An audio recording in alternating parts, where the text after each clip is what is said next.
안녕하세요. 전기차의 진심인 이볼루션입니다.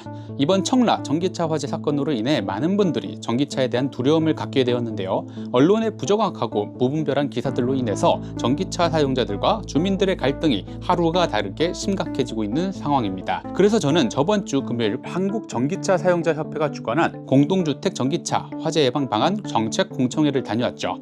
이번 컨텐츠는 한국자동차연구원 김용훈 연구원님, 경북대학교 전기공학과 한세경 교수님, 한국기계전기전자시험연구원 최윤창 본부장님, 국립소방연구원 나용훈 교수님의 발표 자료를 참고해서 제작을 했으니 어떠한 기사보다 거짓 없고 정확한 정보만을 전달해 드릴 것을 약속드리겠습니다. 그럼 많은 분들이 궁금해하시는 주제, 전기차 화재, 그것이 알고 싶다에 대한 이야기 시작해 보겠습니다. 첫 번째, 포르투갈 전기차 화재 사건의 진실. 제가 이번 컨텐츠 제작 중에서 알게 된 속보인데요. 얼마 전 포르투갈에서 테슬라로부터 시작된 불길이 200여 대를 전소시켰다는 기사 보셨죠? 매우 놀랍게도 포르투갈에서 발생한 화재는 내연기관 차량에서 시작된 것으로 밝혀졌습니다. 우리나라에서는 화재의 원인이 테슬라 차량이라는 뉴스가 대서특필되었지만 언론과 소셜미디어에서는 이러한 주장이 사실인지에 대한 논란이 계속되었고, 며칠이 지난 후 결국 테슬라나 전기차와는 관련이 없다는 의견이 대세를 이뤘죠. 여기서 나오는 아이스 비클은 인터널 컨버스천 엔진의 약자로 내연기관차를 의미하죠. 여기서 주목해야 할 점은 포르투갈에서는 이 언론사만 테슬라 전기차 화재라고 언급을 했었는데 KBS, MBC를 포함한 우리나라 언론사들은 크로스 체크도 없이 지구 반대편에 있는 포르투갈 언론사의 기사 하나를 발췌해 전국에 대서특필을 했다는 것이죠. 과연 우리나라 언론은 살아있는 것일까요? 자, 여러분, 이건 시작에 불과합니다. 지금부터 전기차 화재에 대한 정확한 정보를 알려드릴 테니 기대가 되신다면 좋아요 한 번씩 눌러주시고 끝까지 시청 부탁드리겠습니다. 두 번째, 전기차 화재 끌 수 없는가? 이건 나용훈 국립소방연구원님의 녹음을 먼저 들어보겠습니다. 국민들께서 혹시나 전기차 우리 불 못 끈다 이런 생각보다는 소방관이 들어가면 무조건 끕니다. 무조건 끕니다. 무조건 끕니다. 어떻게든 제압을 합니다. 그걸 꼭 기억을 해주셨으면 좋겠어요. 녹음대로 소방관들이 현장에 도착하면 반드시 화재를 진압할 수 있습니다. 다만 전기차 배터리의 특성상 열폭주가 발생을 하면 이를 완전히 진압하기까지 시간이 더 소요될 수는 있지만 여태까지 소방관이 투입돼서 진압에 실패한 전기차 화재는 단 한 건도 없었습니다. 특히 지하주차장 화재의 경우 스프링클러가 화재 지연에 큰 도움이 된다고 나용훈 국립소방연구원님이 발표를 해주셨는데요. 이번 청라 전기차 화재는 이 스프링클러가 작동하지 않아서 불길이 커져 소방관들이 들어가지 못해 피해 규모가 커졌다고 이야기해 주셨습니다. 세 번째, 전기차 화재는 자주 발생하는가? 전기차 화재 비율을 1만 대당 발생 비율로 계산을 했을 때 비율은 1.12대입니다. 반면 내연기관의 1만 대당 발생 비율은 1.8대로 전기차에 비해 무려 60% 높습니다. 대중들은 과충전으로 인한 전기차 화재가 가장 많을 것으로 생각을 하지만 전기차 화재 발생 상황 비율을 자세히 보자면 충전 중일 때보다 주차 중 화재 사건이 더 많습니다. 이 또한 내연기관 화재 건수에 비하면 적은 데이터이죠.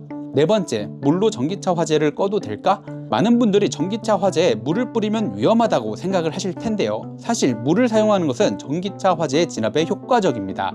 리튬이온 배터리는 물과 반응을 하지만 이 반응은 폭발적인 것이 아니라 서서히 진행되는 열폭주를 억제하는 데 도움이 되죠. 소방관들은 배터리팩 하부에 물을 뿌려 온도를 낮추고 이를 통해 열폭주를 억제할 수 있습니다. 그러니 전기차 화재가 발생했을 때 물을 뿌리면 안 된다? 잘못된 정보입니다. 다섯 번째, 전기차 화재의 주요 원인과 메커니즘. 화재의 주요 원인은 배터리셀 내에서 발생하는 열폭주 현상입니다. 열폭주란 배터리 셀의 내부 단력이 발생하여 전류가 비정상적으로 흐르고 이로 인해 배터리 내부 온도가 급격하게 상승하면서 발생을 합니다. 배터리셀 하나에서 시작된 화재는 인접한 셀로 확산되며 배터리팩 전체로 퍼지게 되죠. 예를 들어 테슬라의 배터리팩은 4416개의 셀로 이루어져 있으며 이 중 하나라도 문제가 발생하면 화재로 이어질 수 있습니다. 이는 마치 우리가 일상적으로 사용하는 전자기기에서도 배터리 문제가 발생할 수 있다는 것과 비슷한 원리이죠. 여섯 번째, 열폭주는 3초 만에 일어날까? 열폭주는 생각보다 긴 시간에 걸쳐서 일어납니다. 배터리셀 하나로부터 시작해서 번지기 시작하는 전기차 화재 특성상 휘발유통을 가지고 있는 내연기관에 비해 더욱 천천히 불이 붙기 시작합니다. 간과하고 있는 사실 중 하나는 열폭주는 하나의 셀부터 시작해서 전체 배터리에 불이 붙는 과정을 열폭주라 하는 것이지 몇 초 만에 갑자기 화재가 커지는 것을 열폭주라고 하지 않습니다. 오히려 휘발유를 가지고 다니는 내연기관이 단시간에 불이 빨리 붙으며 전기차 열폭주 현상으로 인해 탈출을 못해서 사망한 케이스는 단 한 건도 없습니다. 고로 전기차 화재는 내연기관 화재보다 서서히 일어나며 BMS 시스템으로 인해 사전에 배터리 문제가 있음을 확인할 수 있어 더욱 안전합니다. 7번째, 지하주차장에서 전기차 화재 발생은 더욱 취약하다? 전기차 화재가 발생하면 소방차가 지하주차장에 들어갈 수 없어서 큰 문제가 생긴다고 생각하신 분들도 있죠. 하지만 소방관들이 들어갈 수 있다면 화재는 진압될 수 있습니다. 이건 전기차 화재의 문제점이 아니라 지하주차장의 문제점이죠. 즉, 내연기관 화재도 지하주차장에서 발생한다면 소방차가 동일하게 들어가지 못하기 때문에 소방차와 지하주차장 화재 진압은 별개로 보셔야 합니다. 여러분, 뉴스에서 소방차가 지하주차장에 진입을 못하고 밖에서 대기하고 있는 사진들 많이 보셨죠? 지하주차장에는 소화전이 의무 설치화가 되어 있기 때문에 원래 지하주차장 입구까지는 소방차로 이동하고 소방관이 투입되어서 소화전에 호스를 연결한 뒤 화재를 진압합니다. 그러니 소방관이 들어갈 수 있다면 무조건 진압이 가능하며 소방 장비가 들어가지 못하는 상황에서는 로봇이나 다른 장비로도 진압이 어렵기 때문에 이 점에서 오해가 참 많습니다. 결국 지하주차장에서 전기차 화재 발생은 더욱 취약하지 않습니다. 마지막 8번째, 배터리 충전과 과충전에 대한 오해. 먼저 배터리 과충전에 대해서 이야기를 해보겠습니다. 많은 분들이 전기차 배터리를 100%까지 충전하면 위험하다고 생각을 하시죠. 하지만 현재 배터리 관리 시스템 BMS는 배터리를 안전하게 관리하며 과충전으로 인한 화재 발생 가능성은 매우 낮습니다. BMS는 차량이 필요로 하는 전압과 전류를 충전기에서 정확하게 받아들여서 배터리를 안전하게 충전을 합니다. 과충전이 아닌 급속 충전 시 배터리 내 전류 밀도가 높아지면서 열이 발생하고 이 열이 임계점에 도달할 때입니다.